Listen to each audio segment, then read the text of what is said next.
bonjour à tous. Bonjour à tous ceux qui nous suivent aussi par le biais d'Internet.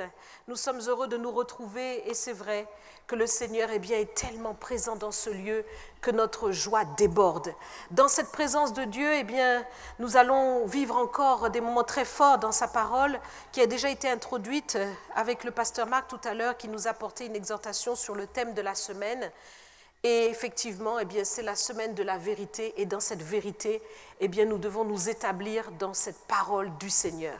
Alors, j'aimerais d'abord, avant de commencer mon message, vous transmettre les salutations du pasteur David qui est actuellement donc à la Guadeloupe pour une mission merveilleuse, une gospel célébration qui certainement va ouvrir la voie à beaucoup de programmes en Guadeloupe et certainement au CRC Guadeloupe. Beaucoup de Guadeloupéens nous ont envoyé toujours des messages. Ne nous oubliez pas en Guadeloupe, ne nous oubliez pas, s'il vous plaît, s'il vous plaît. C'est enfin là. Cette gospel célébration a lieu et c'est vrai que Total Praise est en délégation là-bas. Ça va être vraiment quelque chose de très fort ce soir pour eux. Et nous les saluons et nous les soutenons dans la prière pour que ce soit une grande œuvre qui démarre au travers de leur action par la puissance du Saint-Esprit.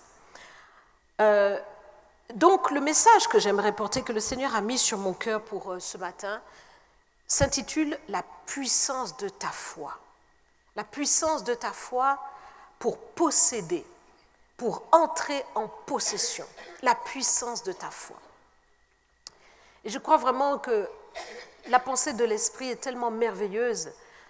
Nous voyons vraiment comment le Seigneur nous conduit.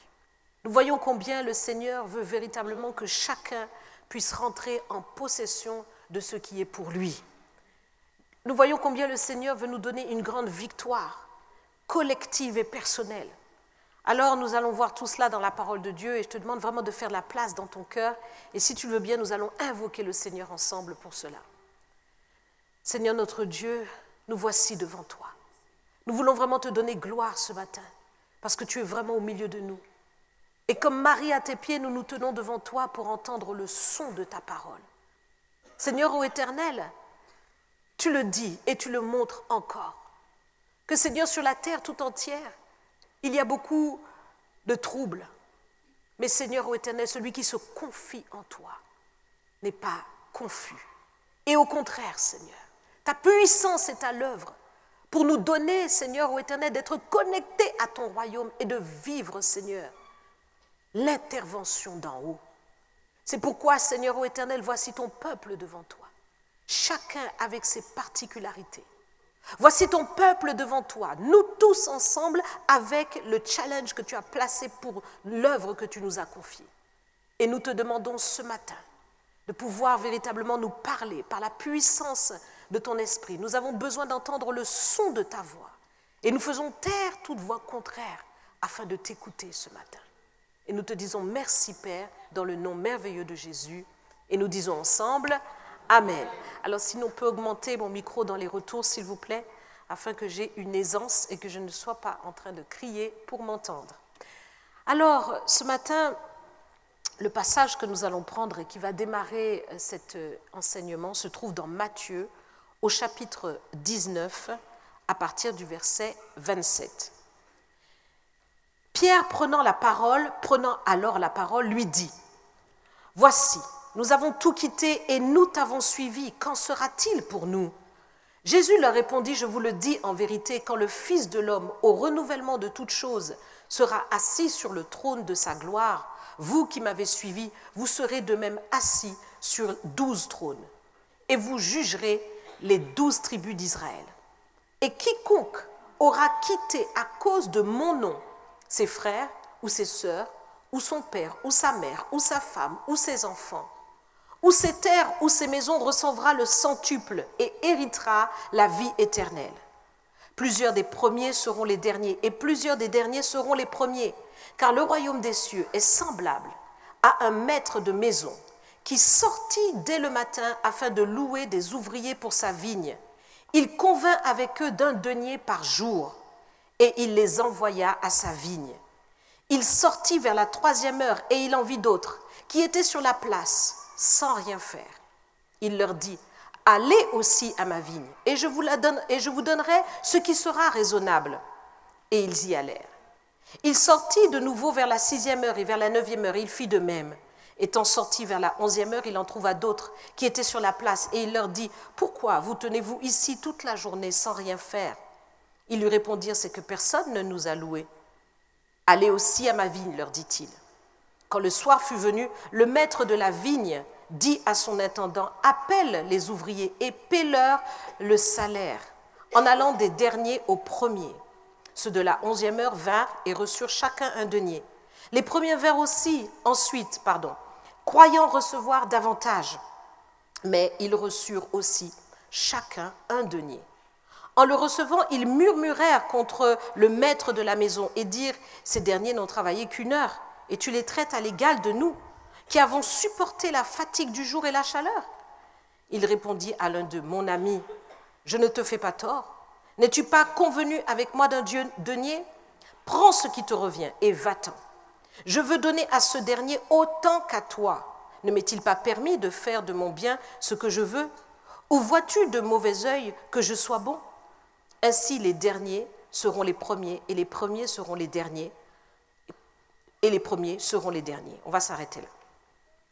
Donc c'est un passage que le Seigneur nous donne ce matin pour déjà nous positionner dans l'esprit de ce que Dieu fait et comprendre comment le Seigneur voit les choses. La première des choses, c'est que le Seigneur a un travail à faire et il cherche des disciples. Il fait de toutes les nations des disciples, en commençant par les 12. C'est ce qu'il a fait. Il a cherché 12 disciples. Nous savons que Judas est allé vers son lot parce qu'il a trahi le maître, le fils de la perdition, mais certainement, il y a eu celui qui l'a remplacé, et Paul que nous connaissons, que nous considérons comme le 12e. Donc les 12 sont véritablement ceux qui ont bouleversé par le travail qu'ils ont accompli. Ils ont tout abandonné, tout quitté pour servir le Seigneur. Et quand Pierre a fait le compte de tout ce qu'il a abandonné pour suivre Jésus, une grande interrogation a mûri dans son cœur. Et il s'est demandé, et il en a parlé au Seigneur, que va-t-il en advenir de nous qui t'avons suivi? De nous, Seigneur, qu'en sera-t-il pour nous? Cela peut véritablement représenter l'interrogation de beaucoup quand vous avez fait un chemin, que vous avez parcouru un chemin, que cela fait peut-être plusieurs années que vous vous êtes tourné vers le Seigneur et qu'à un moment donné, vous êtes là et que vous n'avez pas encore vu la récompense du Seigneur. Vous vous dites, mais j'ai travaillé, j'ai servi, j'ai fait beaucoup de choses, Seigneur. Qu'en sera-t-il de moi? Et le Seigneur répond à Pierre. Et le Seigneur lui dit, Pierre, tu ne fais que commencer. Je le dis avec mes propres mots. Tu ne fais que commencer, ce n'est pas fini, Pierre, parce que tu n'as pas encore vu tout ce que je vais faire pour toi. Tu as quitté frères, sœurs, femmes, enfants, terre, maison, barque, entreprise. Tu as tout quitté pour moi, Pierre. Mais sache que, parce que tu as quitté tout cela en mon nom, pour ma cause, pour développer mon royaume, eh bien moi, je te donnerai à nouveau des maisons, des terres, des pères, des mères, des sœurs, des frères. Tu le recevras au centuple. Est-ce que vous pensez que Jésus a menti? Tu le recevras au centuple et tu hériteras de la vie éternelle. Donc, le Seigneur pose tout de suite le tableau. Il n'est personne qui fasse des sacrifices au quotidien dans sa vie pour servir le Seigneur qui restera de la même manière que comme il a commencé. Il y a une récompense. Et cette récompense est grande. Elle est grande déjà sur la terre. Le Seigneur veut donner au centuple. Donc il faut déjà, premièrement, que tu t'inscrives dans cela si toi tu es celui ou celle qui fait beaucoup de sacrifices devant Dieu pour sa gloire, pour son nom. Tu te sépares de tes dîmes, tu te sépares de tes offrandes, tu te sépares peut-être des réunions familiales pour être au culte, tu te sépares de beaucoup de choses pour Jésus. Alors la récompense doit arriver. La récompense doit arriver. Et le Seigneur a dit cela à Pierre pour qu'il puisse savoir que son travail n'est pas vain. Peut-être que Pierre, tu n'as pas encore vu ces choses, mais ne t'inquiète pas, ça arrive. C'est juste que tu dois comprendre. C'est juste que tu dois mieux te positionner parce qu'il y a un chemin. Et vous connaissez la suite de l'histoire de Pierre. Le Pierre que nous avons vu suivre le Seigneur jusqu'au moment du reniement, où il a renié le Seigneur 3 fois, et où il s'est converti lorsque le Seigneur lui a dit, lorsque tu seras converti, affermis tes frères. Et à partir de ce moment, bien qu'il était déjà au Seigneur, mais c'est ce jour-là qu'il s'est vraiment converti. Donc il y a eu un changement de paradigme en lui, il y a eu un changement de position, il y a eu une nouvelle dimension en lui, où il a compris qu'il fallait faire véritablement une coupe rase avec le péché pour rentrer pleinement dans sa destinée de petit Christ. Et nous voyons toute la différence après. Nous voyons toute la différence après. Le Pierre qui se retrouvait en fait à s'interroger, à se demander qu'est-ce qui adviendra de nous. On voit que c'est un Pierre totalement différent dans les Actes des Apôtres. Il marche et son ombre guérit les malades. Nous voyons quelqu'un qui ressuscite les morts. Nous voyons quelqu'un qui se retrouve dans une position où le peuple vient mettre à ses pieds l'argent qu'ils ont récolté des ventes de leur maison. Et là, il a expérimenté la parole du Seigneur. Les pères, les mères, les frères, les sœurs, les maisons et les terres au centuple. Oui, comme le disait si bien Pasteur David, les persécutions, bien sûr. Mais tout cela s'est concrétisé dans la vie de Pierre.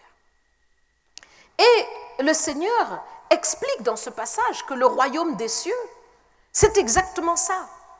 C'est ça pour Pierre en l'an 0, mais c'est ça aussi pour les disciples de la première heure, mais les disciples aussi de la 6e heure, les disciples de la 9e heure, les disciples de la 11e heure. C'est ça pour tous. C'est ça pour tous les disciples. Et donc, les derniers, je pense que nous sommes plus les derniers que tous ceux qui nous ont précédés, forcément. Oui ou non? En tout cas, pour nous, nous sommes les derniers. Et quand on regarde les signes des temps, on peut vraiment penser qu'on est dans les derniers. Oui ou non? Le Seigneur revient bientôt. Et les derniers ne peuvent pas non plus manquer leur récompense. Parce que le Maître a jugé bon de donner autant au premier qu'au dernier. Autant, pas moins, autant. Donc, ouvre ton esprit parce que si tu es vraiment disciple de Christ, la même récompense qui a été donnée à Pierre, elle est aussi pour toi. Il faut que tu le réalises parce que le Seigneur est la vérité. Et quand il dit une parole, c'est la vérité.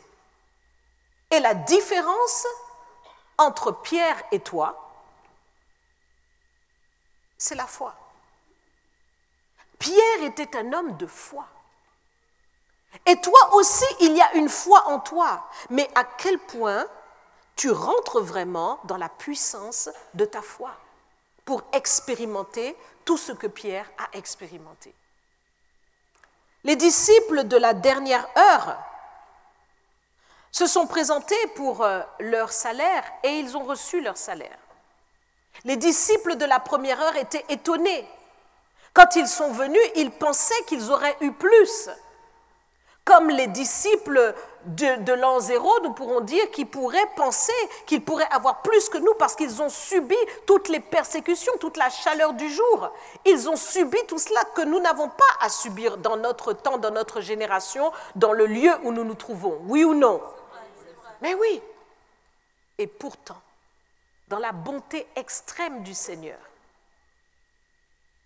dans la bonté toujours étonnante du Seigneur, le Seigneur juge bon de nous donner le même salaire, la même récompense, la même, au centuple, au centuple. Alors la question peut se poser, mais pourquoi sommes-nous encore dans les miettes? Est-ce que je parle à quelqu'un ce matin? La question peut se poser, pourquoi sommes-nous encore dans les miettes? Tu es disciple de Christ, oui ou non? Je n'ai pas beaucoup de réponses. Hein? Es-tu disciple de Christ, oui ou non? L'amen, je ne sens pas un amen fort, un amen déterminé, un amen assuré, un amen... Es-tu disciple de Christ, oui ou non?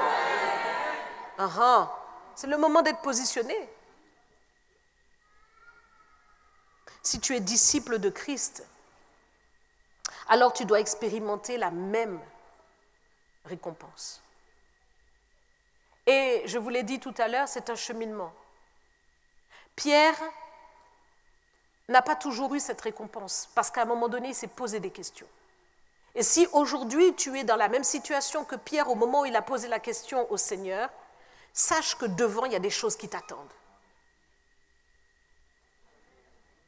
Il y a des choses qui t'attendent devant.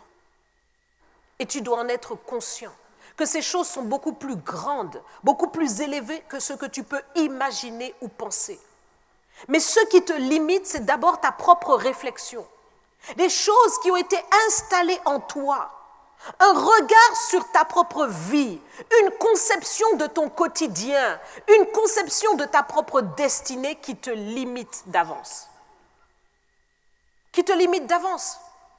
Je prends un exemple assez simple. Vous savez, je ne sais pas si c'est le cas de cette génération, mais dans la génération qui précédait, c'est-à-dire ma génération, les parents avaient l'habitude de dire à leurs enfants, quand ils les éduquaient aux Antilles, il faut que tu trouves un bon travail. Surtout, il faut que tu sois fonctionnaire. Hein? Aux Antilles, c'est ça. Surtout, il faut que tu sois fonctionnaire, tu trouves un travail. Ce qui est important, c'est la stabilité de l'emploi. Donc, tu trouves un travail là, tu casses bien, sois fonctionnaire, comme ça tu vas continuer toute ta vie là, travailler. Après, tu prends ta retraite, c'est assuré. Les Antillais, on se sait, hein? Voilà. Et c'était comme ça. On t'a installé ça. Donc, du coup, quand tu rentres dans la vie active, tu ne vois pas plus loin que ça. Tu penses que ça, c'est la vérité. Mais ça n'est pas la vérité de Dieu. Et donc, forcément, quand tu vas rentrer dans ce système, tu vas aussi limiter ton salaire. Donc, tu vas limiter ta vie. Et quand tu limites ta vie ainsi, tu te places en fait dans une condition qui n'est pas forcément celle de la destinée que Dieu a prévue pour toi. Et le Seigneur qui veut te donner le centuple peut être bloqué par tes propres principes, par tes propres, choses, raisonnements sur lesquels tu t'appuies et que tu penses que c'est comme ça parce qu'on t'a dit que c'est comme ça. Mais il faut savoir que le Seigneur, lui, a révélé le chemin de la bénédiction. Depuis Deutéronome 28, le Seigneur le dit, je bénirai. Allez, dis-le avec moi, je bénirai. Ah. Il n'y a pas beaucoup d'amen. Merci, ma soeur. Toutes tes... Ok. Cet après-midi, il y a une marche contre l'antisémitisme. Parce que l'antisémitisme monte. On ne comprend pas pourquoi les gens sont antisémites, mais tout d'un coup, ils sont antisémites. Les Juifs ceci, les Juifs cela, les Juifs mettent en pratique la parole de Dieu qu'ils ont reçue. Et ça te dérange de les voir bénis? Mais c'est le principe. Vous n'allez pas les voir trop fonctionnaires. Hein.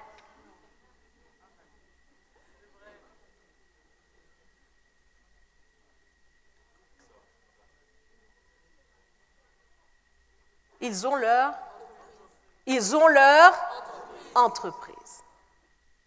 Et nous, les fils du royaume, qui avons cru en Jésus-Christ, nous devons réaliser véritablement que ce que Dieu dit, c'est ça la vérité à laquelle nous devons nous attacher pour rentrer et expérimenter tout ce que Dieu veut pour nous.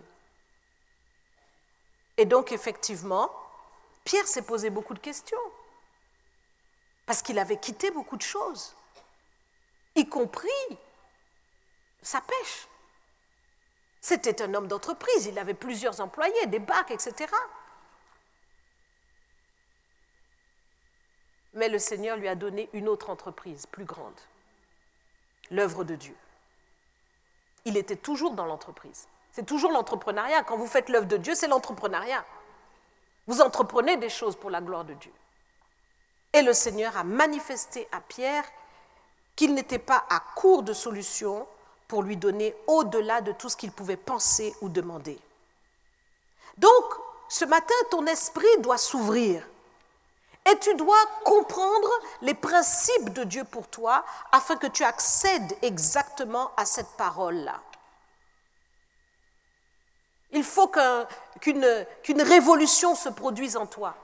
Que, mais attends, Jésus a dit ça, pourquoi je n'ai pas ça? Pourquoi je ne suis pas dans ça? Je te le dis, la différence entre toi et Pierre, c'est ta foi. Ta foi. Il y a une puissance dans ta foi qui te donne accès aux choses que Dieu a mis en réserve pour ses enfants. Mais bien souvent, ta foi dort.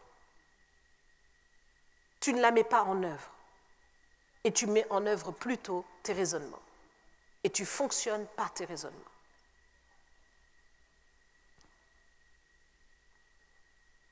Je vais revenir là-dessus.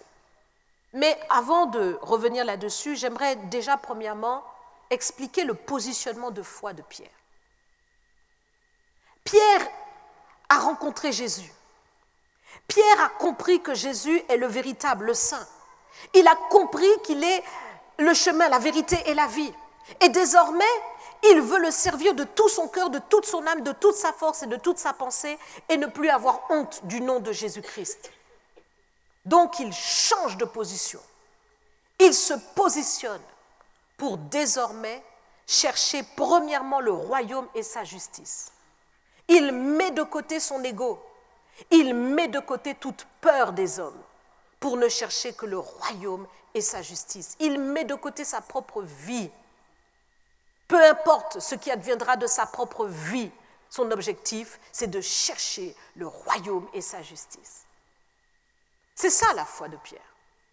C'est-à-dire que Pierre maintenant utilise la foi qu'il a pour mettre en œuvre tout son positionnement. Son positionnement est déterminé par sa foi. Son positionnement ne va pas varier. À partir du moment où Pierre a décidé de se convertir profondément, il s'est repenti et il est revenu à Jésus-Christ, on voit jusqu'à la fin de sa vie qu'il n'a pas changé de positionnement. Il est rentré dans une détermination sans faille. Et là est la puissance de sa foi. Il s'est ancré comme on connecte un chargeur à une prise. Il s'est connecté comme une encre que l'on ancre bien au sol ou sur le rocher. Il s'est ancré là et rien ne pouvait le déstabiliser. Toi aussi, tu as une foi et il faut que tu apprennes à ancrer ta foi. Il faut que tu apprennes à connecter avec le royaume. Il faut que tu apprennes à utiliser pleinement ta foi pour qu'elle déploie tout ce que Dieu a prévu pour toi. Quand nous disons que Pierre a changé de positionnement, lorsqu'il s'est retrouvé là, sous la pression de cette servante qui lui dit « Mais toi aussi, tu étais un Galiléen », Pierre a renié le maître parce qu'il a eu peur. Il a eu peur. Peur de ce qu'on allait dire de lui. Peur de ce qu'on allait penser de lui. Peur de ce qui allait en advenir de lui. Peur de mourir. Peur d'être lapidé. Peur de tout perdre. Peur, toutes sortes de peurs. Ta peur paralyse ta foi. Ta peur t'empêche de prévaloir et de faire prévaloir le royaume. Et ta peur est un boulevard pour Satan. C'est ce qui s'est passé. Jésus dit, Satan t'a réclamé, Pierre, pour te cribler comme du froment. Mais j'ai prié pour toi afin que ta foi ne défaille point. Parce qu'il aurait pu perdre la foi dans cette affaire. Mais le Seigneur n'a pas permis. Au contraire.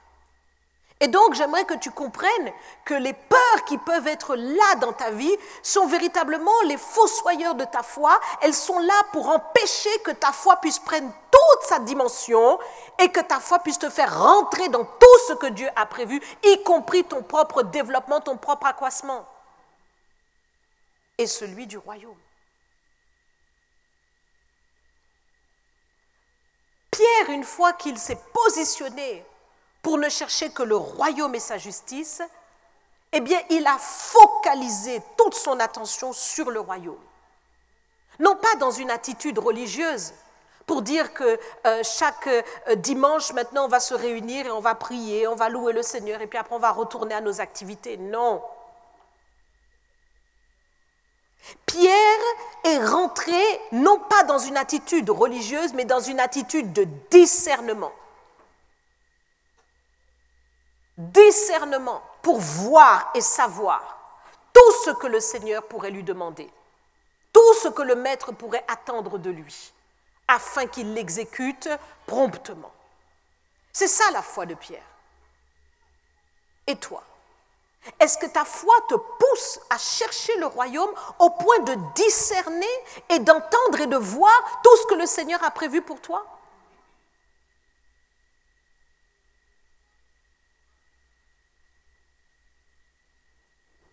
Pierre fait cet effort parce qu'il est mu par sa foi.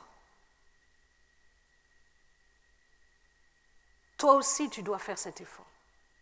Toi aussi, tu dois sentir quelque chose qui doit te booster au-dedans de toi pour aller chercher cette dimension-là. C'est la foi. La foi de Pierre, qui est une capacité à voir dans le monde spirituel.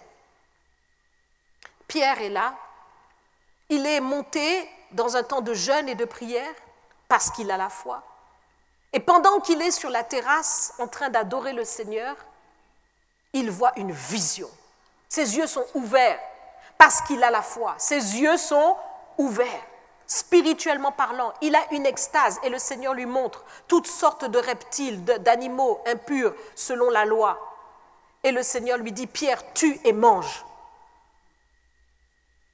Alors Pierre dit, mais maître, Seigneur, je n'ai jamais rien mangé d'impur.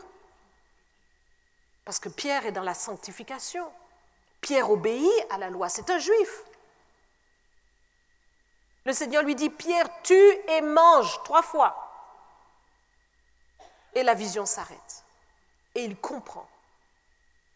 Il comprend que le Seigneur, en fait, l'envoie vers les païens. C'est une vision qui a une signification. Et il n'a pas vu seulement la vision, mais il a eu la compréhension de cette vision. Beaucoup de vous, vous arrêtez à avoir des songes et des visions, vous ne les comprenez pas. Mais est-ce que vous cherchez à avoir l'interprétation? Je n'ai pas dit en demandant à Pasteur Jocelyne qu'est-ce que mon songe veut dire. Parce que c'est ce que vous faites. Mais toi-même, rentre dans tout ça. Celui qui donne les yeux pour voir te donne aussi la compréhension. C'est tout ça le discernement. L'interprétation des songes et des visions, c'est un don de Dieu. Demande-le. Tu dois comprendre ce que Dieu te dit. Tu dois rentrer dans cette dimension-là. Et ces gens viennent, arrivent, parce que c'est... comment s'appelle-t-il encore? Celui qui priait, Corneille. C'est Corneille qui a envoyé vers lui ses serviteurs pour dire « Viens, viens, viens vite dans ma maison, j'ai vu un ange. » Et là, Pierre comprend. Il comprend tout de suite et il y va. Parce que l'Esprit lui dit « Va ». Voyez, donc il est dans une connexion avec le royaume. Il entend quand l'Esprit lui parle et il fait ce que Dieu lui dit.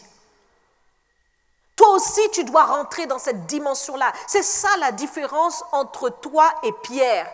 Pierre n'est pas plus que toi. Je veux te le redire, Pierre n'est pas plus que toi. Nous le regardons comme un surhomme. Non, non, non et non. Pierre était un homme comme toi.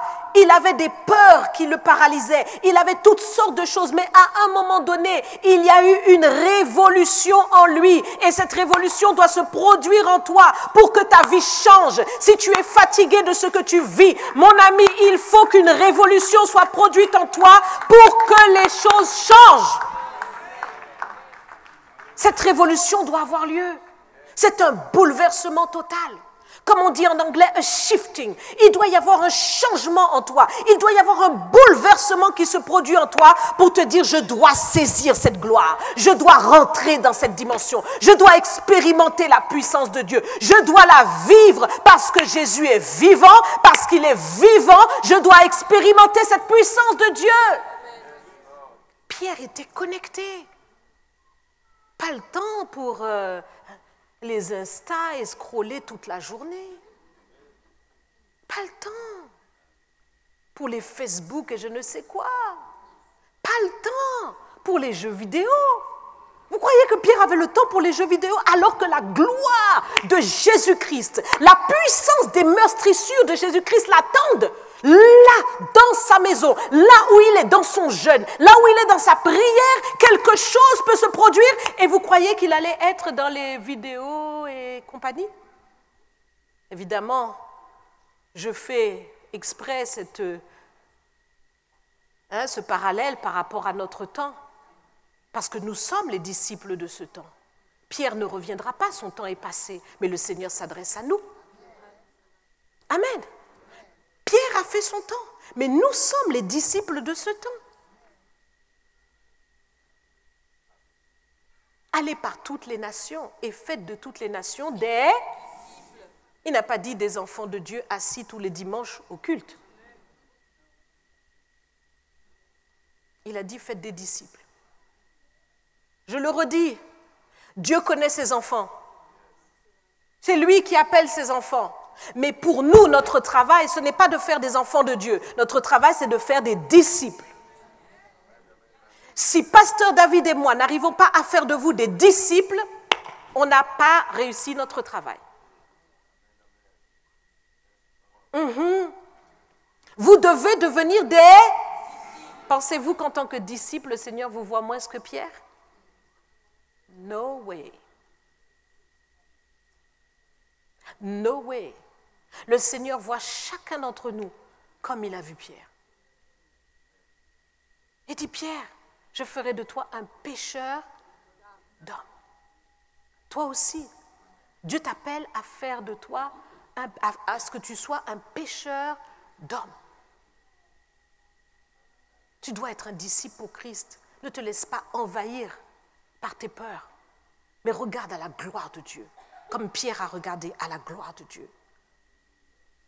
Ce bouleversement s'est produit en lui parce qu'il était dans une phase de non-retour. Dis avec moi, non-retour. Non-retour. Il est allé trop loin avec le maître. Il est allé trop loin. Il ne peut plus retourner en arrière. Il ne peut plus retourner à une vie de religiosité comme peut-être autrefois où il allait à la synagogue. C'est fini ça. Désormais, c'est la puissance du royaume qui doit se manifester au travers de lui. Sa vie ne peut plus être vaine. Sa vie ne peut plus être inutile. Désormais, il n'est plus là pour aller pêcher du poisson. Il est là pour aller pêcher des âmes. non-retour. Et toi aussi, quelque part, tu dois maintenant t'ouvrir à cette lumière que je suis en train de dire pour comprendre que désormais, ma vie ne peut plus être la même. Ma vie ne peut plus être la même. Je ne peux pas marcher comme quelqu'un qui n'a pas entendu ou qui n'a pas su que Jésus-Christ est vivant et que Jésus-Christ veut se manifester en moi et au travers de moi. Tu étais aveugle, comme Bartimée était aveugle. Bartimée était aveugle et il était mendiant. Et ça, véritablement, c'est une image aussi spirituelle.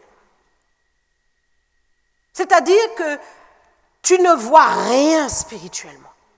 Tu ne sais pas ce qui se passe. Tu ne comprends pas tes réalités.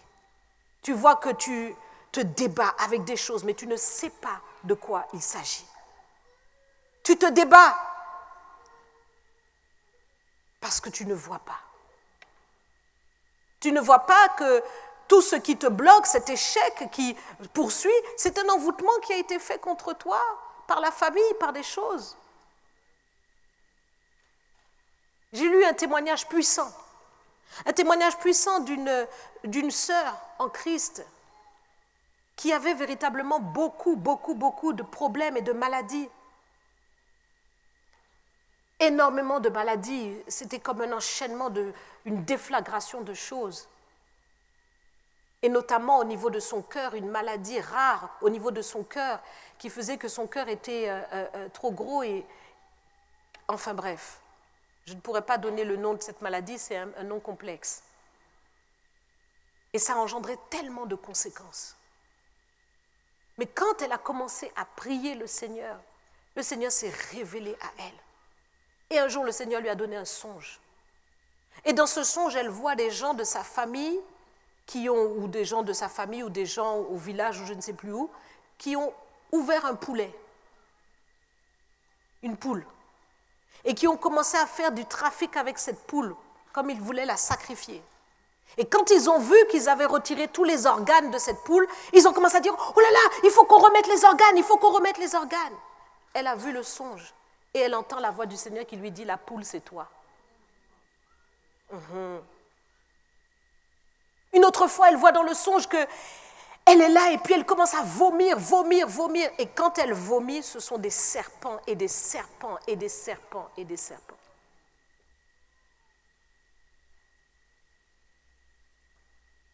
Il y a des réalités spirituelles par rapport à ta vie que tu dois voir et savoir. Le discernement est une clé essentielle pour ton avancement.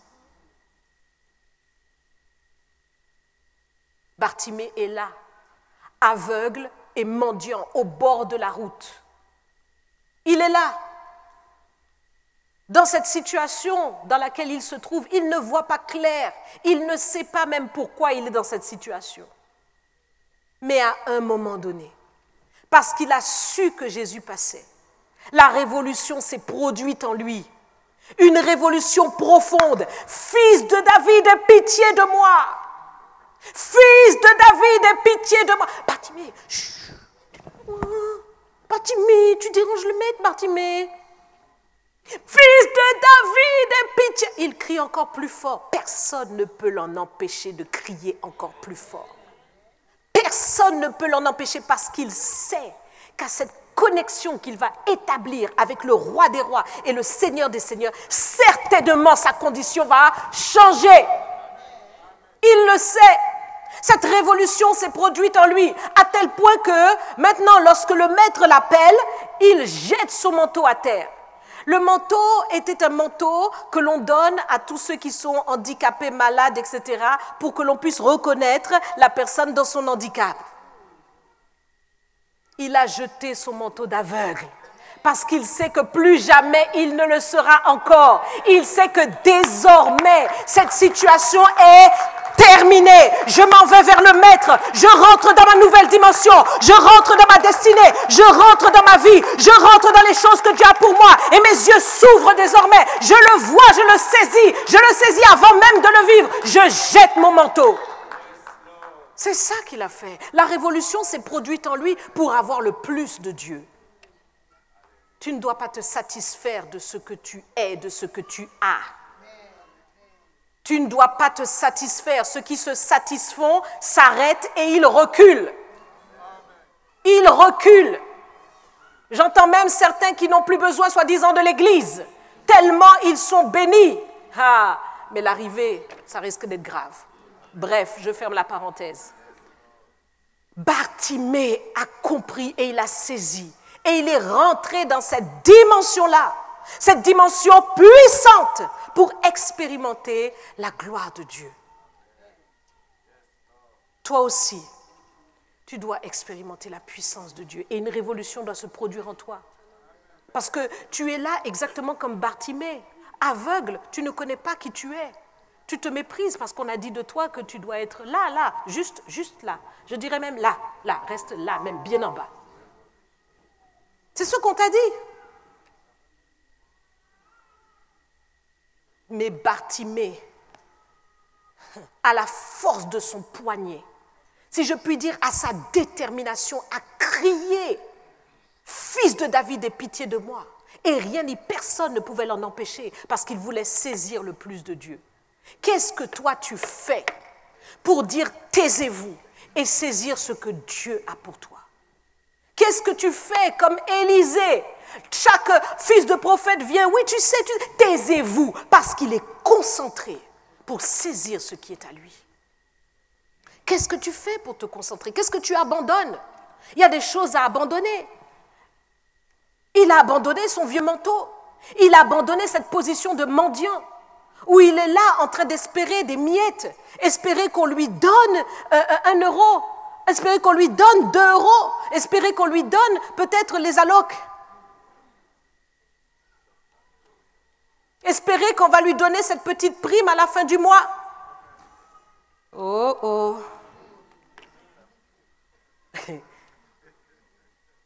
Il a lâché.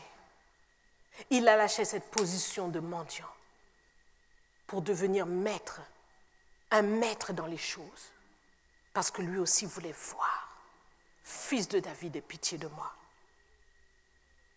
Rechercher le royaume, c'est rechercher véritablement la manifestation de la puissance de Dieu. C'est rechercher cette capacité, je le disais tout à l'heure, à voir dans le monde spirituel. Mais c'est rechercher aussi cette manifestation de Dieu sur la terre. Parce que le royaume, il est en haut, vous le savez, c'est le royaume des cieux. Mais si on dit qu'on recherche simplement le royaume des cieux, je dirais tout simplement on n'a qu'à mourir et puis on va là-haut. C'est là, vous êtes sûr que vous l'avez trouvé. Hein? Mais ce n'est pas ce que le Seigneur veut. Le Seigneur dit de rechercher le royaume sur la terre, en fait. Dieu veut que son royaume soit manifesté sur la terre. Donc le Seigneur veut que son royaume soit palpable, perceptible sur la terre, parce que son royaume qui est dans les cieux s'étend sur la terre. C'est ce qu'il veut. Il veut que nous recherchions le royaume et il veut que nous recherchions sa justice. Le royaume de Dieu, qu'est-ce que c'est? C'est l'intervention du Tout-Puissant. C'est là où le Seigneur règne. Là où il y a la maladie, le Seigneur met la guérison. Là où il y a la perdition, il met le salut. Là où il y a les manques, il met sa provision.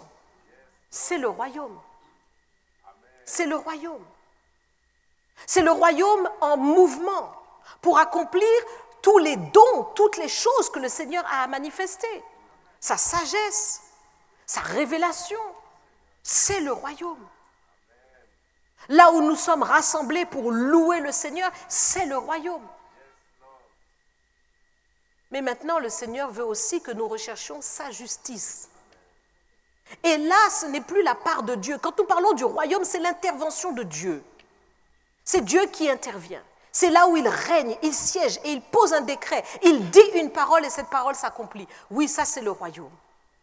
Et pour que ce royaume se manifeste, nous avons à nous exposer à la gloire de Dieu pour devenir des canaux, là où le Seigneur met son onction sur nous, là où il met sa puissance sur nous, pour que nous puissions poser les mains, imposer les mains, que les malades soient guéris, que nous puissions décréter sa parole et que sa parole s'accomplisse. C'est ça que le Seigneur veut. Mais quand nous imposons la main, ce n'est pas nous qui guérissons, c'est Dieu au travers de nous. Donc c'est la part de Dieu, c'est le règne de Christ, mais la justice du Seigneur. C'est maintenant à nous de l'exercer. La justice, c'est ce que tu vas faire pour pouvoir corriger une situation qui n'est pas droite, qui n'est pas juste devant Dieu. Quand le Seigneur voit qu'il y a des gens qui sont dans la pauvreté, quand le Seigneur voit qu'il y a des gens qui sont dans toutes sortes de manques et qui n'ont pas de solution, le Seigneur veut que tu sois cette main tendue. Comme il disait, donnez-leur vous-même à manger. Quand le Seigneur voit qu'il y a toutes sortes de situations difficiles, le Seigneur veut que tu sois exactement là pour pouvoir soutenir celui qui est faible. C'est là la justice du Seigneur. Dieu veut faire de toi le juste qui exerce la justice. Il n'y a personne sur la surface de la terre, personne qui possède la justice de Dieu, si ce n'est toi, le chrétien. Toi, le petit Christ, toi, le disciple du Seigneur. Il n'y a personne. Même lorsque nous allons en justice et que nous nous retrouvons devant les juges, nous rencontrons des juges iniques, des juges qui ne sont pas justes, qui sont là et qui prennent des décisions au détriment des familles, qui assènent au détriment des familles. Ils ne sont pas justes, mais toi, tu as la justice. Toi, tu es le juste de Dieu et tu peux exercer la justice. Tu peux faire quelque chose parce que toi, tu as ça en toi. Tu as le royaume en toi. Toi, tu peux faire.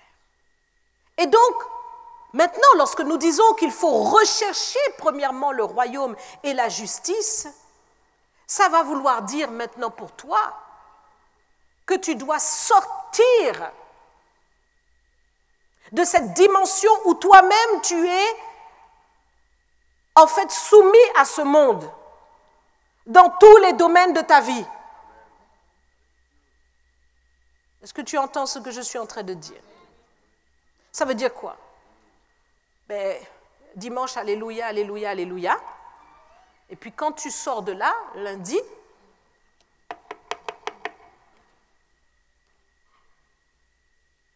je peux avoir un peu une alloc, quelque chose pour pouvoir m'en sortir. Et tu comptes sur qui?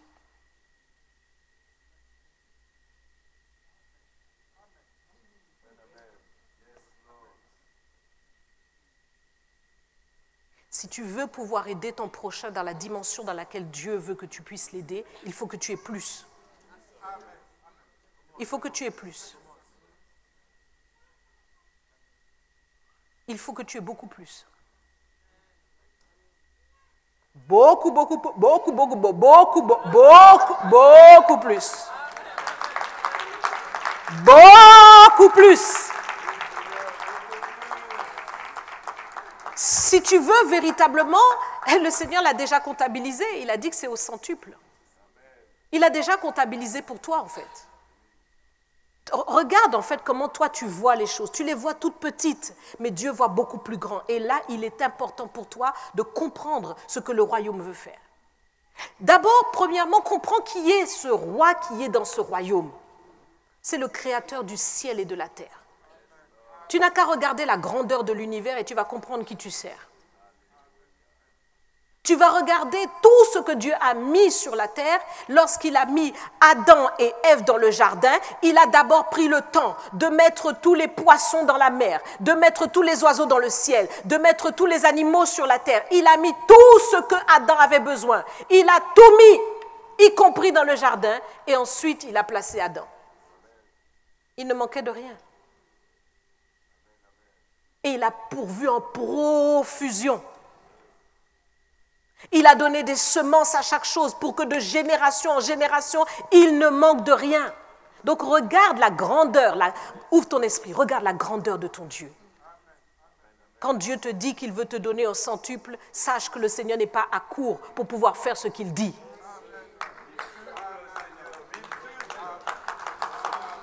Comprends.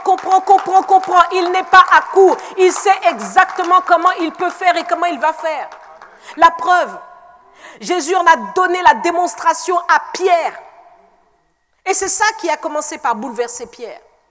C'est que Pierre, qui était habitué à être un pêcheur, qui était en train de faire la pêche habituellement, avait l'habitude d'avoir ses filets peut-être remplis de poissons, mais il n'avait jamais vu une telle provision comme il a expérimenté lors de la pêche miraculeuse. Non, jamais.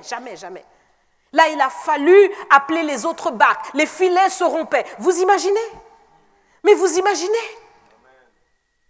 Et lorsque Pierre s'est retrouvé dans cette situation où les filets étaient remplis, il est tombé à genoux devant le Seigneur. Il dit, oh Seigneur, moi je suis un homme pécheur. Il a réalisé que là, c'est une dimension que je n'avais jamais vécue. C'est la dimension du Saint des Saints. C'est une dimension, mais qui dépasse mon entendement. Or, le Seigneur veut que tu comprennes que c'est à cette dimension qu'il veut t'exposer. Si tu rentres dans la foi de Pierre, tu l'expérimenteras.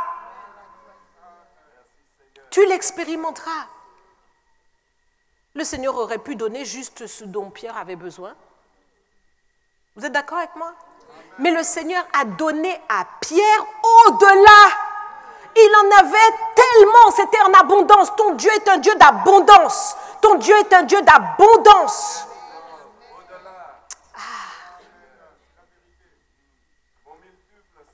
Regarde avec moi lorsque Jésus multiplie le pain. Il multiplie le pain pour 5000 hommes, sans compter les femmes et les enfants. Et avec 5 pains et 2 poissons, il multiplie à profusion. Et la profusion est telle que tout le monde a mangé et il en reste 12 paniers. Donc le Seigneur est un Dieu de quoi? Et il est un Dieu pour faire du gaspillage? Non, parce qu'il dit ramasser les morceaux. Mais en fait, Dieu est un Dieu d'abondance et il veut nous le montrer par ces choses. Il veut que tu comprennes cette dimension d'abondance parce que tu en as besoin pour aider les autres. Ce n'est pas pour la convoitise. Ce monde te montre une image. Il te montre les jets privés, il te montre les piscines, les yachts, les trucs de luxe. C'est pas ça. On n'est pas dans cette convoitise-là. Mais ce qui nous intéresse, c'est de faire le job. Nous avons besoin de prendre les lieux. Nous avons besoin de prendre les bâtiments. Nous avons besoin de faire les télévisions. Nous avons besoin de faire les radios. Nous avons besoin de saisir les âmes pour Christ. Nous avons besoin de faire des œuvres humanitaires. Nous avons besoin de nourrir. Nous avons besoin de donner du travail. Nous avons besoin de ces choses. Nous avons une grande œuvre à faire. Si tu es disciple, tu as une grande œuvre à faire. Et pour cela, il te faut des moyens. Le Seigneur a pourvu. Rechercher le royaume sur la terre et sa justice. Ah, tu vas comprendre que tu as besoin de ce centuple-là et que ce n'est pas tout simplement, une récompense pour te faire plaisir. Non, c'est parce que tu en as bien besoin pour l'œuvre. Tu en as bien besoin. Oui. Alors comment tu vas faire? Le royaume va te donner de prier, de jeûner, pour pouvoir être revêtu d'une onction puissante, afin que le royaume s'exerce au milieu de toi. Mais s'il te plaît, peuple de Dieu, peuple du CRC, vous qui m'écoutez, ne t'arrête pas là. Ne t'arrête pas à ça. Parce que rechercher le royaume est une chose, mais il faut manifester sa justice. Et donc, ça va de pair. Jésus ne dit jamais rechercher le royaume seulement. Il dit rechercher premièrement le royaume et sa justice, et tout vous sera donné par-dessus. Donc si tu recherches tout le temps le royaume, tu recherches, et que tu ne manifestes pas la justice du Seigneur, quelque chose ne va pas. Et tu ne peux pas arriver jusqu'au bout de l'équation qui dit que le Seigneur te donne tout pleinement. Selon sa parole qui dit, recherchez premièrement le royaume et sa justice, et tout vous sera donné par-dessus. Il manque quelque chose à l'équation, c'est que tu ne manifestes pas la justice de Dieu. Tu ne manifestes pas. Ce n'est pas ta préoccupation, tu vis ta vie, tout ce que tu veux, c'est toi, ta maison, au moins peut-être pouvoir nourrir tes enfants, pouvoir te nourrir à la fin du mois, pouvoir te vêtir, payer ton loyer, et puis ça te suffit. Non, non, non et non, pas pour le disciple.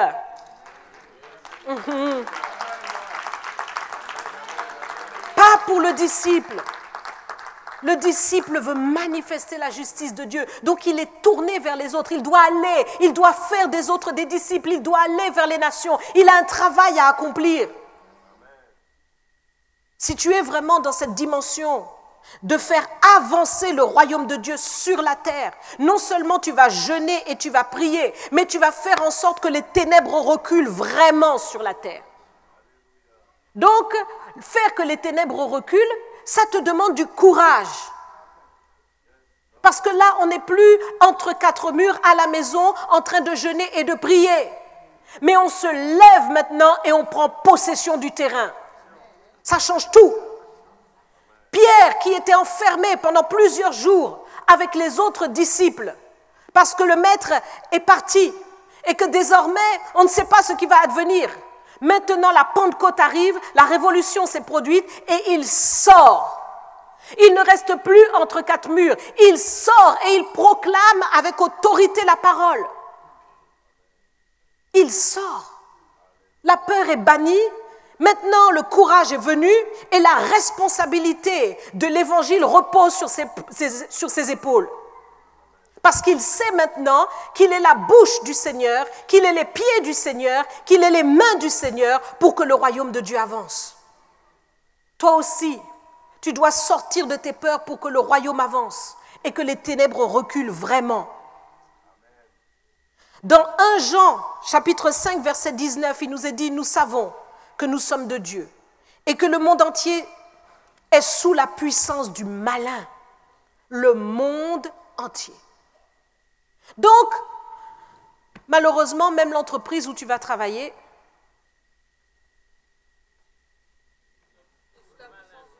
mais oui, on n'ose pas dire. Hein? On n'ose pas dire, mais c'est la vérité, oui ou non? C'est pas moi qui le dis, c'est ce que la Bible dit. Qu'est-ce que ça signifie? Ça signifie que l'entreprise dans laquelle tu travailles, c'est toi qui dois être le directeur. Mais c'est ça. Il doit y avoir un changement. Mais c'est une image que je te prends. Si ce n'est pas dans cette entreprise, c'est dans une autre entreprise. Tu dois prendre le territoire, tu dois prendre...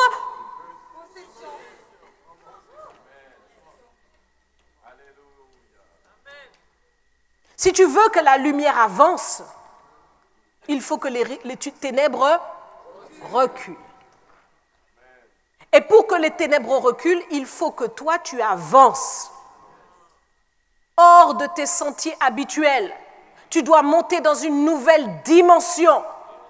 Parce que quand nous parlons de prendre possession, et Pasteur David a très bien emmené ce message, quand nous parlons de prendre possession, nous voyons vraiment au travers du peuple d'Israël et de sa conquête. Qu'est-ce que cela signifie ? Il fallait prendre de ville en ville, ville en ville. Donc on prend le territoire, on prend le territoire. Aujourd'hui, on ne va pas déloger physiquement qui que ce soit, mais on va prendre le territoire, concrètement. Donc maintenant, c'est toi qui dois être directeur là-bas. Tu dois prendre le territoire. Cette entreprise-là, c'est toi qui dois l'avoir. C'est toi qui dois te positionner de telle ou telle manière. C'est toi qui dois prendre cette place-là. Est-ce que tu comprends ce que je dis? L'élu politique dans la ville, c'est toi. Oh. Le juge, là, dans ce tribunal-là, c'est... Amen. Oui ou non? C'est ça que Dieu veut. Dieu Vous êtes là avec moi? Vous comprenez ce que nous sommes en train de dire? Parce qu'il s'agit de prendre possession. Il s'agit de faire avancer le royaume de Dieu. Une ville qui est dans la vallée ne peut pas éclairer. Mais si elle monte sur la montagne, tout le monde va voir la lumière. Il faut que tu montes. Tu dois monter. Tu ne peux pas rester en bas et espérer que ça change. Si tu n'es pas là-haut, dans cette dimension-là, ça ne changera pas. Ouh là là là là là là, wow, wow, wow, wow, wow, wow, wow, wow. L'esprit du monde doit reculer. Et c'est toi qui as les clés pour faire reculer l'esprit du monde. Quand toi, tu es le chef maintenant du service, ça change tout. Parce que tu fais les choses avec justice. Quand c'est toi qui es le directeur, ça change tout. Amen. Lorsque c'est toi qui es l'élu politique, ça change tout dans la ville. Oui, monsieur le maire, madame le maire, tout à fait. C'est ça qu'il faut. Oui, des députés, des sénateurs, tout ce qu'il faut. Ministre même. Et président, pourquoi pas. Dis. Prends possession. Prends possession. L'esprit du monde doit reculer et tu dois établir la gloire de Dieu. Mais ce n'est pas simplement dans le jeûne et la prière. Ce n'est pas simplement pour ta maison. Tu vois trop petit. Tu n'es pas dans la dimension de chercher premièrement le royaume. Parce que chercher premièrement le royaume et sa justice, c'est chercher l'intérêt de Christ. Et l'intérêt de Christ n'est pas rivé sur ta maison elle seule. L'intérêt de Christ, c'est les nations. Ouh, c'est les nations. Donc tu dois véritablement te lever pour conquérir. Lève-toi pour conquérir. Lève-toi pour conquérir. Et comme, bien souvent, tu t'es levé uniquement pour toi, tu pries, tu jeûnes pour toi, tu pries pour tes réalités, tes petits problèmes, tes situations, tu ne fais que ça, eh bien le royaume est en souffrance à cause de toi et en plus, ta récompense est en souffrance, ta récompense est suspendue au-dessus, elle ne peut pas descendre parce que tu n'es pas en train de chercher premièrement le royaume de Dieu et sa justice pour que tout te soit donné par-dessus. Alors tu te débats et tu ne comprends pas. Et tu dis, mais pourquoi? Ah, ça n'avance pas. Dans cette église-là, il n'y a pas l'amour. Ah, maintenant, moi, je m'en vais ailleurs. Ah, mais ceci, cela. Tu murmures. Après, quand tu as fini avec toi, tu vas vers les autres. Ah, tu sais, hein, le pasteur. Hein. Ah, tu sais, la pasteur. Hein. Ah, tu sais, hein. C'est fini. Tu dois comprendre l'équation de Dieu. Cherchez premièrement le royaume de Dieu et sa justice, et tout vous sera donné par-dessus. Donc ouvre les yeux autour de toi et regarde ce que Dieu veut faire pour toi ou au travers de toi. Regarde ce que Dieu veut faire par toi et au travers de toi. Regarde et tiens-toi dans cette dimension-là pour aller maintenant dans une capacité à tendre ta main, à prier pour quelqu'un, à témoigner pour le royaume et à faire le job du Seigneur. Quand le Seigneur va voir que tu as besoin de plus d'argent pour soutenir ceux qui sont malheureux, que tu as besoin de plus d'argent pour financer son œuvre, que tu as besoin de plus d'argent pour faire en sorte que le CRC ne manque de rien ou quoi que ce soit, eh bien tu verras que le Seigneur pourvoira puissamment sur toi. Parce qu'il voit ta disposition et il voit qu'avec toi, le royaume avance vraiment. Ce matin, le Seigneur t'appelle à prendre du territoire et à conquérir. Conquérir, c'est te lever pour cette conquête. Oui, le Seigneur a parlé au travers de ceux qui nous ont précédés. Gédéon dit, levez-vous, levez-vous. Néhémie dit, levez-vous. Josué dit, levez-vous. Tout le monde dit, levez-vous pour conquérir. Et vous croyez que dans cette génération, nous ne dirons pas levez-vous? Je vous le dis, levez-vous, levons-nous, levons-nous pour la conquête. Pour la conquête. Conquérir quoi? Conquérir tout ce que l'ennemi a ou qu'il tient et qui n'est pas à lui, mais qui est à nous. Ah, je préfère te le dire. Le monde entier gît sous la puissance du diable, mais il faut savoir que le diable a tout volé. C'est un voleur. Il n'y a rien qui lui appartient là. Ça ne lui appartient pas. La preuve, lorsqu'il vient devant Jésus pour essayer de le tenter, il dit, regarde toutes ces richesses, cette gloire et tout ça. Il dit, ça m'appartient. Non. Il dit, ça m'appartient parce qu'ils me l'ont donné. Ah bon? Eh bien oui. Adam et Ève ont perdu parce qu'ils ont livré ce qui était à eux à l'ennemi. Mais maintenant, Jésus-Christ a tout accompli à la croix. Il a tout accompli. Et donc, puisque le Seigneur a tout accompli, nous devons nous lever dans cette compréhension et rentrer en possession de ce qui est à nous. La Bible dit clairement que le bien des injustes sert de caution pour le juste. Alors réfléchis, quels sont ces biens qui sont pour toi? Regarde tout autour de toi et comprends que ça, c'est pour toi. Commence à le proclamer. Commence à le proclamer. C'est la clé. C'est la clé. C'est la clé. Il faut proclamer en croyant que c'est pour toi pour de bon. Marc 11, 23 dit « Tout ce que vous demandez en priant, croyez que vous l'avez reçu, vous le verrez s'accomplir. » Si quelqu'un dit à cette montagne « Ôte-toi de là et jette-toi dans la mer » et qu'il ne doute point en son cœur, mais croit que ce qu'il dit arrive, il le verra s'accomplir. Donc la clé pour rentrer dans l'accomplissement ou dans la possession des choses, c'est la proclamation. Donc c'est une vie en adéquation avec ce que tu proclames. Donc quand tu vas rentrer dans cette entreprise, tu vas dire tout lieu que foule la plante de mon pied. Mais termine avec moi. Tu me le donnes en possession. Tout lieu. Donc tu rentres dans cette entreprise et tu dis c'est à moi. Aïe, aïe, aïe, aïe, aïe. Est-ce que je vous ai largué ce matin? Parce que je sens qu'il y a certains qui comprennent et qui rentrent, mais je sens qu'il y a d'autres qui... C'est pour toi, c'est par la foi, mes bien-aimés. Tout ça, c'est par la foi. Je vous le dis, c'est la différence entre toi et Pierre. C'est par la foi.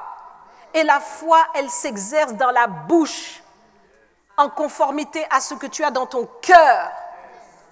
Est-ce que vous entendez cela?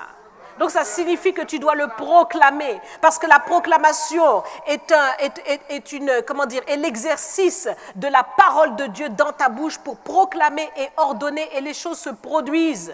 Même si tu ne le vois pas physiquement dès le départ, mais il y a un mouvement qui se produit dans le monde spirituel. Il y a des choses qui se font, les anges sont au travail jusqu'à ce que ça s'accomplisse. Je l'appelle à l'existence. Au nom de Jésus. Et donc, tu dois te positionner. Tu dois te positionner. La différence, c'est ta foi. Tu es là, tu tournes, tu vis, tu t'inquiètes, tu te mets dans des états. Proclame un peu, s'il te plaît. Change de paradigme. Que la révolution se produise en toi. Et proclame. Proclame. Positionne-toi. Pour être vraiment celui qui fait la différence avec ta foi. Et dans 2 matins, tu le verras s'accomplir. Parce que le Seigneur est fidèle dans ce qu'il dit. Tu as un positionnement de foi à avoir qui fait toute la différence. Moïse envoie les 12 espions. C'est le moment de la conquête. Ils sont devant le pays promis, le pays est devant eux, le pays est livré. Moïse envoie les 12 espions. Parce qu'il faut toujours tâter le terrain pour voir comment on approche. Il envoie les 12 espions.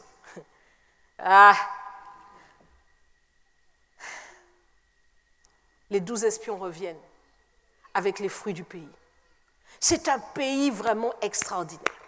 Vraiment, c'est un pays ceci, c'est un pays cela, c'est merveilleux. Les grappes sont tellement énormes qu'on a dû mettre ça sur un portant pour pouvoir emmener les grappes, tellement c'est lourd. Vous imaginez? Et c'est fort. Et malgré ça, malgré tous les miracles qu'ils ont vus, la mer Rouge qui s'est ouverte, tout ce qui s'est passé, l'armée de Pharaon qui a été engloutie. Malgré tout ce qu'ils ont vu, ce n'était pas assez. Et là, les espions, les 10, disent à Moïse et disent au peuple, mais seulement nous sommes comme des sauterelles. Nous étions comme des sauterelles à nos yeux et à leurs yeux. Je ne sais pas comment ils ont fait pour voir à leurs yeux. Quelle dimension d'imagination négative. Nous étions comme des sauterelles. Ce sont des géants, des anakim. Et ils ont transmis quoi? L'esprit de peur. Ce sont des leaders pourtant. Ce sont les espions, ceux qu'on en a sélectionnés parmi tout le peuple pour aller. Mais en tant que leader, il n'était pas positionné comme il convient. Et les leaders ont un rôle très important dans une œuvre.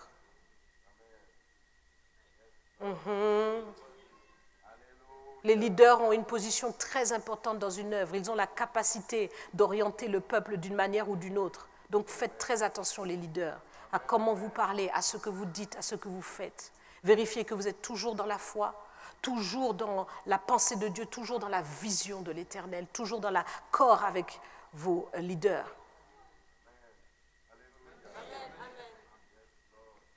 Il n'y en avait que 2 sur les 12 qui ont donné le bon rapport et qui ont dit, mais ils n'ont plus d'ombrage, le Seigneur nous a livré le pays, nous avons la capacité de le prendre, prenons-le, allons-y. Mais sauf que le peuple aime la démocratie. Et donc ils ont écouté pour eux la majorité. Et la majorité avait tort. Parce que devant Dieu, ce n'est pas ça qui importe, ce n'est pas la majorité qui importe, c'est la vérité qui importe. Quelle est la vérité? La vérité de ta vie, la vérité de qui tu es, la vérité de ce que Dieu dit de toi, la vérité de ce que Dieu a ordonné sur toi. Quelle est la vérité? Tu veux continuer de regarder le rapport des réalités que tu traverses? Mais continue. Ça va t'emmener exactement où s'est retrouvé ce peuple, où ils sont restés dans le désert 40 ans et ils ont péri dedans. Parce qu'ils n'ont pas voulu croire à la vérité de Dieu et de sortir de leur zone de confort pour aller affronter ces Anakim et les renverser parce que Dieu était avec eux. Dieu aussi a déclaré des choses sur toi, tu les as vues en songe. Mais maintenant, il faut que tu rentres dans un positionnement qui soit en adéquation à tout ce que tu as vu. Tu as vu que tu rentrais dans telle ou telle chose. Tu as vu que tu étais ceci ou cela. Mais rentre dans cette dimension-là. Tu t'es vu serviteur, tu t'es vu prêcher, tu t'es vu chef d'entreprise. Mais rentre. Rentre dans ces choses-là. Change de positionnement. Deviens sérieux. Deviens fidèle dans les choses.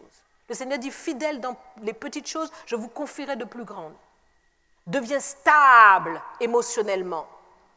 Stable sentimentalement, pour pouvoir construire, parce que Dieu ne te confiera jamais rien de glorieux, de merveilleux si tu n'es pas stable émotionnellement. Ce peuple n'était pas stable émotionnellement. C'est pourquoi ils n'ont pas pu rentrer dans le pays. Dès qu'ils ont entendu un son de cloche négatif, tout le monde pleurait, ils ont pleuré toute la nuit, sur la base d'un faux rapport. Si tu n'es pas stable émotionnellement, lorsque les réalités vont se multiplier autour de toi de manière contraire, tu vas commencer à dire, ah ouais, là, je coule, là, je coule, là, c'est chaud, là, vraiment, là. Non,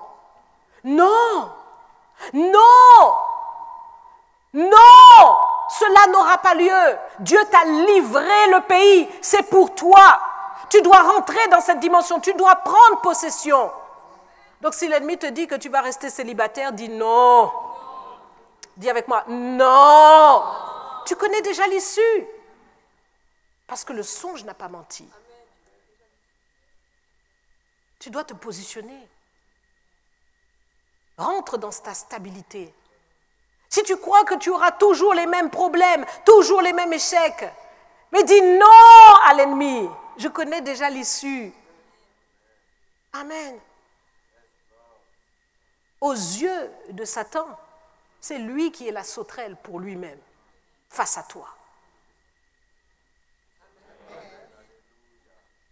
Aux yeux de Satan, il a peur de toi à cause de celui qui vit en toi.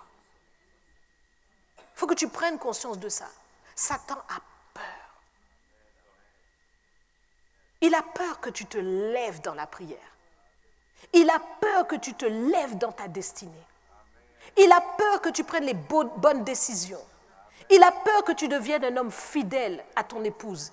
Il a peur que tu deviennes une femme fidèle à ton époux. Il a peur que tu deviennes consacré dans la prière. Il a peur que tu mettes maintenant la ceinture de la vérité à tes reins. Il a peur que tu sois quelqu'un qui ne soit pas dans la duplicité ou dans l'hypocrisie. Il a peur de ça.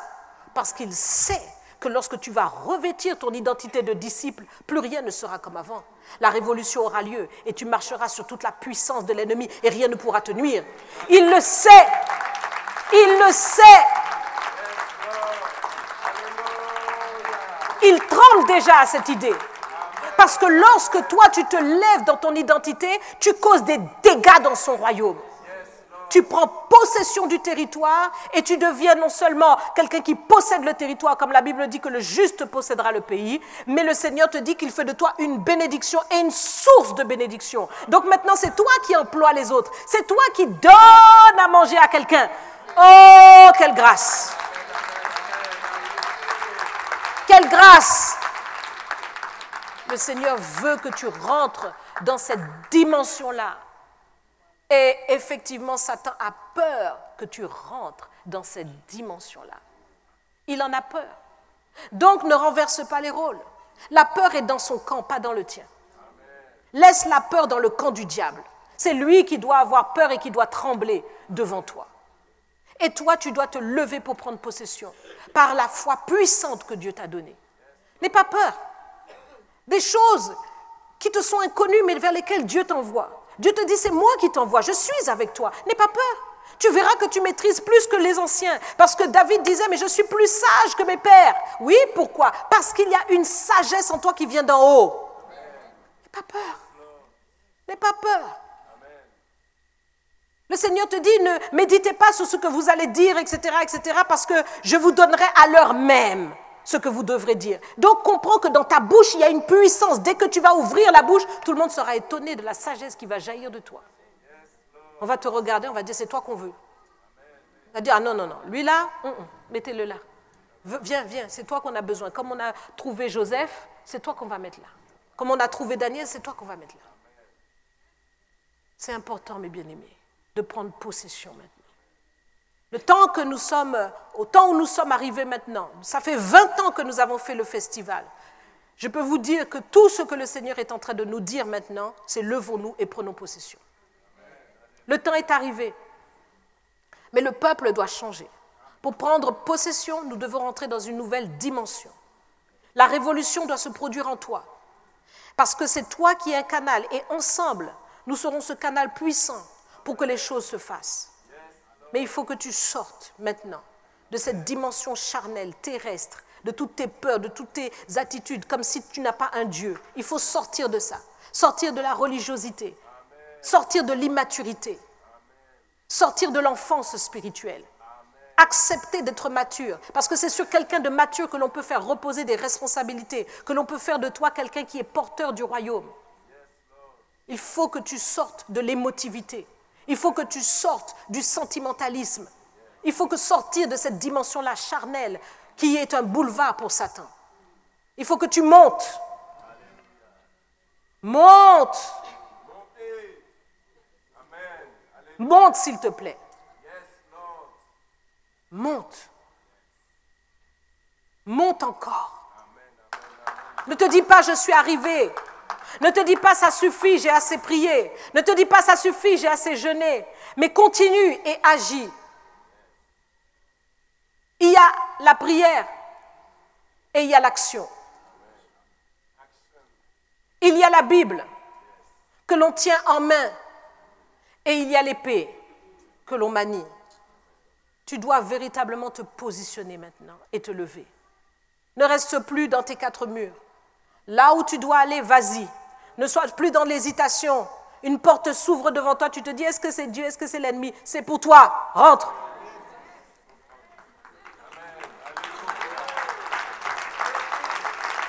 C'est pour toi. Le temps est arrivé, mes bien-aimés. Là, je peux vous dire que le temps est arrivé de prendre possession. Et ceux qui prennent possession, ce sont des personnes qui sont assurées, pas des gens timides, timorés, qui sont toujours hésitants, qui sont toujours derrière. L'esprit de timidité, ce n'est pas l'esprit que Dieu t'a donné. C'est un esprit fort que Dieu t'a donné. C'est l'esprit d'amour et de sagesse. Donc, sors de cette timidité-là où tu veux t'amoindrir, mais rentre maintenant dans ta dimension. Rentre dans ta dimension, c'est celle de Dieu, c'est celle du lion de la tribu de Juda. Le lion ne recule devant rien, le lion ne recule devant rien, le lion ne recule devant personne. Aucun animal ne peut tenir devant le lion. Vous croyez que le lion recule devant l'éléphant? L'éléphant a beau être gros, l'hippopotame a beau être gros, mais le lion ne recule pas devant, parce qu'il sait ce qui est en lui. Amen. Toi aussi, rentre dans ta dimension. Tu es le fils, tu es la fille du lion de la tribu de Juda. Tu dois réaliser que tu possèdes la nuque de tes ennemis. Lève-toi. Lève-toi, tu possèdes la nuque de tes ennemis. Quel est cet ennemi qui t'avait résisté? Il ne tiendra pas devant toi. Il ne tiendra pas. Il ne tiendra pas pour ta famille. Il ne tiendra pas pour ta maison. Il ne tiendra pas pour ta ville. Il ne tiendra pas pour ton quartier. Il ne tiendra pas pour ta nation. Il ne tiendra pas. Il ne tiendra pas pour ce pays. Il ne tiendra pas pour les pays vers lesquels le Seigneur nous envoie. Si nous rentrons dans notre dimension, nous ferons le travail que les disciples de la première heure ont fait. Nous bouleverserons les nations. Parce que Dieu a mis cela en nous. Nous sommes assurés comme un lion et nous renversons toutes les forteresses. Nous anéantissons et nous prenons possession. Nous prenons possession. Qui es-tu, grande montagne? Tu seras aplani devant Zorobabel. Tu seras aplani.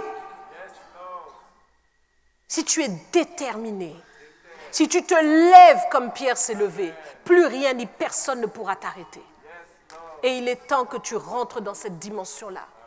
Tu as déjà expérimenté tout ce que c'était d'être faible émotionnellement, d'être quelqu'un toujours qui pleure, qui crie. Tu as déjà expérimenté ça, ça ne t'amène nulle part. Tu as expérimenté toutes les inquiétudes, les angoisses, les insomnies. Tu as vu que ça ne change pas la situation. Maintenant, expérimente la foi et va jusqu'au bout. Parce que la foi, elle assure le succès. Alléluia. Rentre dans cette dimension-là. Rentre. Tout le CRC doit rentrer. Tout le CRC doit rentrer. Je dis bien tout le CRC doit rentrer. Ici, à Reims, à la Martinique, en Guadeloupe, partout, au Congo. Tout le CRC doit rentrer dans cette nouvelle dimension. Tu es enseigné jusqu'à...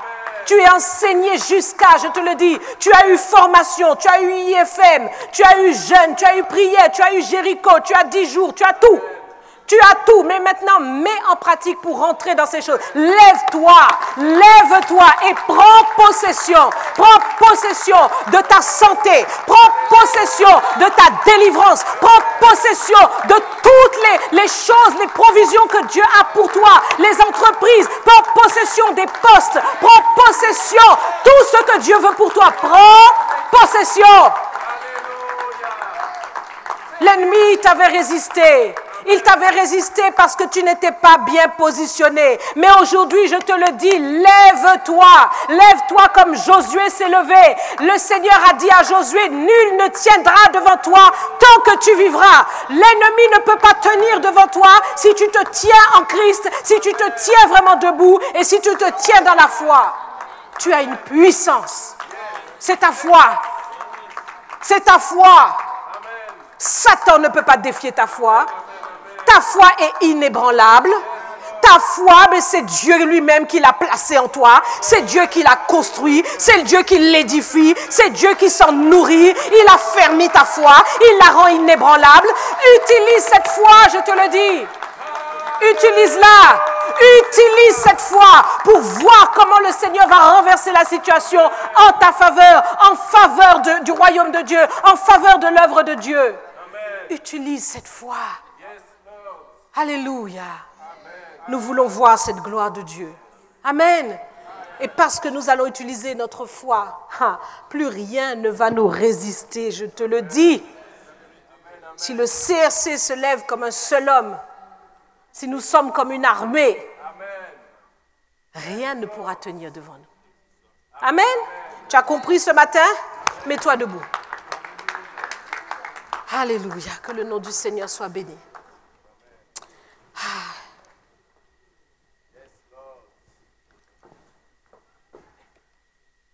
Alors nous allons répéter quelques paroles pour nous positionner dans cette foi. Toi qui es à la maison et qui as entendu ce message et qui te laisse toucher, toi aussi, tu vas répéter ces quelques paroles. Seigneur Jésus, aujourd'hui, j'ai compris j'ai entendu ta parole qui est la vérité. J'accepte la maturité du disciple pour recevoir dès maintenant ma récompense, le centuple que tu promets à tous ceux qui cherchent premièrement le royaume et sa justice, afin que tout me soit donné par-dessus, que je ne manque de rien, parce que tu me conduis comme un berger à accomplir toutes tes volontés. À partir de maintenant, plus rien n'est comme avant. La révolution se produit en moi et je suis vainqueur. Je rentre dans cette dimension et ta gloire se manifeste au-delà de tout ce que je pense ou demande. Seigneur, je le reçois maintenant même. Désormais, je suis un disciple et ta gloire est manifestée. Au nom puissant de Jésus. Merci Seigneur. Alors tu vas répéter après moi ces quelques paroles.